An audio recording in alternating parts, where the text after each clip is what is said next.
Pagpanglungkab sa kumbento sa St. Joseph Parish sa Barangay Tabunok, Dakbayan sa Talisay, nahuli ka. Nahitabo ang pagpanglungkab kaganinang kadlawon. Nasairan nga tulo ka mga sospek ang mikuha sa alkansiya sa tulo ka mga trabahante sa parokya. Ang dugang detalye sa report ni Femery Dumabo.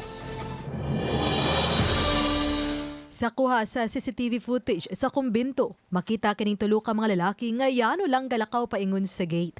Matod sa mga security officer nga bisan nakapadlak, mahimong makatkat o makasud sa ibabaw sa gate ang mga suspitsado. Sa pakisusi sa kapulisan dinhi sa parte sa buhatan nga giayo pa giingon nga nisuong ang mga kawatan human lahos usab dayon dinhi sa sliding glass window nilusot aron lang makasud sa buhatan. Nahuli ka musab ang pagkamang sa mga kawatan agi sa mga sliding window. Pipila ka minuto nakasud ng kauban niini o nag-iyahay na sa pagpangabli og daw adunay gipangita. Mitungtong pang usa sa bangko o gipaandar ang electric fan. Base sa kuha sa CCTV, nahitabo kini pasado launa kanihang kadlawon.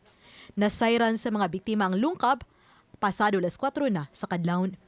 Nakuha sa mga kawatan ng alkansya sa tulo ka mga trabahante nga may sud nga 30,000 pesos ang usa, samtang kapin sa tag 10,000 pesos ang laing duha pa ka alkansya. Bantayan sa namo ang ilahan wa sa di ay. Hasta tong usa ka tong sekretary wa sa para dibo. Karo Oktubre 5. Una wala mahilabti. Pero okay ginala. Manablihan pa siguro mo. Yaman ako tatawa mo pero naay ang kwarta. Nya nakita mo sa baboy-baboy mao tong baboy-baboy lang gida ang katong kwarta diha sa kahon wala mada.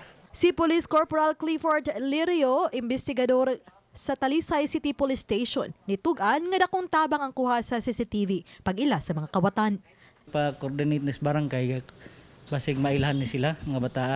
Kaya nagbalik-balik rin po ni ilang ilang pagpanganaka o balay. Naluoy man si Father Eugene Narciso sakop sa team ministry sa parokya sa mga sospek. Apan gusto usab nilang mahatagan sila og leksyon kung madakpan. Kapit patalim na gud ba tungod sa kalisod nga gyud. Nag-uolo mi sa mga kauban na mo o mga tao na mo kay mao mo sila na tungdan katong mga nabutang na tao sa ilang alkansiya. Uban ni Renante Quiñones. Ako si Femery Dumabok. Balitang Bisdak.